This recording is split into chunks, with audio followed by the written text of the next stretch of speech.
It was gonna come home, but they came into my home. They took everything I wanted. They took everything I needed. My family photos, the dinner I was gonna have that night. It's all over. They stripped me of my manhood. If I see Tommy Tuchel, I might. Right. Someone that is a part-time England supporter and a full-time France supporter. I can explain these two losses alone. Right. The France loss, it hurt. It hurt. But you just got beat. You got beat by the better team that's been better than you every single time we played. Like we just got mugged by the midfield. What can you say? They were a better team. I don't think there's any regrets. Maybe at least he had his first bad game. Okay, but even great old tournament. This though, this was a loss that could have been avoided. Could have been avoided, right? But blame has to rest at Tuchel's feet. But I want to say one thing: this whole narrative about Tuchel being a German spy, for wink, wink, nudge, nudge. Nah, that's gotta stop. Listen, Tuchel might be inept and German, but he's not German idiot. Oh, he's an idiot that happens to be German. These two don't happen to be related in any sense of any sense of imagination. So just leave out with that stuff, because this is the type of stuff that brews over, and this is how you get people saying, "Well, racial path the rest of people and stuff." Scottish people put that, especially in this era. Do you know what I mean? I'm talking about extremists, extreme views. This is what it was. It was a battle of the extremist group. This was the IRA versus ISIS. This was the Taliban. I'm gonna get this video blacklisted. This was the Taliban versus the KKK. This was awful, right? Because it was extremist bull. It was Shaitan Iblis versus Pol Pot and Chairman Mao, bro. Genuinely. Because this is you wanted to get into the battle of the dark arts. This whole tournament, England hasn't won of skill. They won of pop-up goals or scrappy goals against teams that you should be mugging. There's not been a single convincing win, right? And a couple people come into blame for that. Like the best English player on that pitch tonight was Jed Spence. Jed Spence, who plays for a relegated Tottenham side. Almost relegated, I should say, sorry.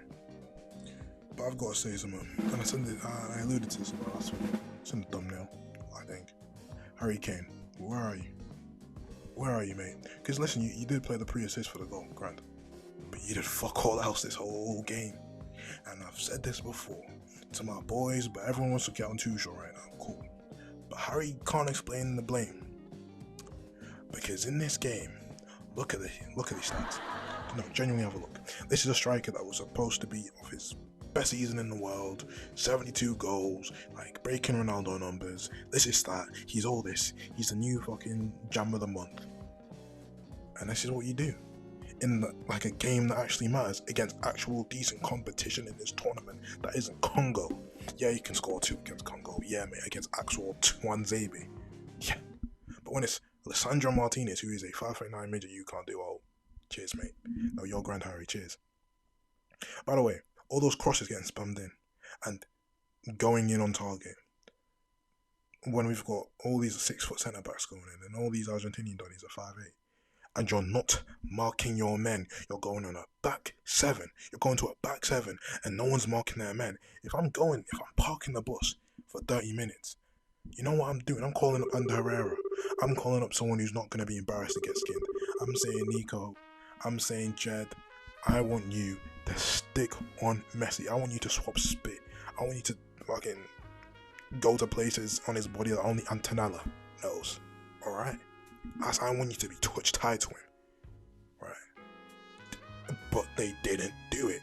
Every single time these crosses would come in, guys would just be unmarked, untouched. What's going on? Did you not train crosses? This whole tournament, I thought we brought specialists. Yeah, that was pretty special. Especially shit, mate. You know the type of shit you get when it's like sloppy and it's after a takeaway and it's wet and sludgy and it just comes out of you like a fine spout in the Yellowstone National Park. Genuinely. And people are focused on obviously those subs, but I just want to say he subbed on when he was trying to attack Max. He subbed on Tony and Rashford. Now Tony, if I'm not wrong, has played like under 0 minutes his whole tournament, and you want to throw him in at the deep end against Argentina in the last 4 minutes?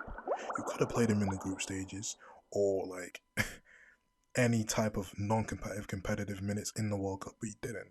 You wanted Kane. This Kane glaze has to stop. Everyone can get subbed. He didn't choose to sub him. Kane was knackered, and Kane's been getting knackered early. Because he wants to do this dropping deep shit. I saw him, he was in line with our centre backs today. You keep doing this dropping deep shit, you're tiring yourself out. Because when these crosses are coming in, there ain't no one in the box. But what I can say, I don't want to see Harry Kane in that national team anymore. And I know this might be, like, this is a hot take, but listen, his time is done and he hasn't done it. He genuinely hasn't. Think back to this Harry Kane tenure in this English team. He hasn't done anything. I think this is the time, I said it in my last video. Just don't even go for Rash. Don't even go to the Tonys or the Watkins. Just get someone from the U23s and put them in right now. Just get them the game time and bread them in, and just do that. Because I'm sick and tired of this. We wasted Jamie Vardy's career in prime. It should have been him. It should have been Vardy. I've been saying this for as long as I can think. That Southgate run, it should have been Vardy. But no, we picked Kane, understandable. But Vardy were better in that system. And I know Vardy would have squared it to Sterling. I just know. In my heart of hearts, I just know. These same issues with Jordan Pickford arise again and again. The T-Rex arms. The shot was very savable. Very savable. It was a hard shot, but decently savable by any world-class or quality goalkeeper, which Pickford isn't. He's had some great moments, so this is a more sour farewell, I would say, than Harry Kane. I know, another hot take, but genuinely, Trafford, Henderson, or just another young G needs to come in and get that betting in. Trafford's actually a quality goalkeeper, and he needs to get the run-ins. If Pickford's hogging the sport, he won't. Also, Saka, Rice, sometimes you just gotta recuse yourself. Saka, listen, you do the limping thing for Arsenal. I'm not an Arsenal fan, so I don't care. Don't bring this to the national team. Because this is how people of colour, this is how you get them out in the streets. Because they get mad, they'll see you limping, they'll be like, oh, you don't care about England. Oh, these people don't care about England. And then you see the lads in the pub when they come out, oh, he looks like Saka, glassing. You're laughing right now, but I'm serious. These type of things will happen. Saka is a threat for national security. Pin that. I've said that. Genuinely. Declan Rice, you had veneers, neuro pain, and you've got a bunch of injuries now. Just recuse yourself. And why? And Tuchel knew all this, and he still picked these lot. These guys had the longest running this season, and you still picked him. Eze's dog. I genuinely, all these wingers are dog. Genuinely, just get the U20s.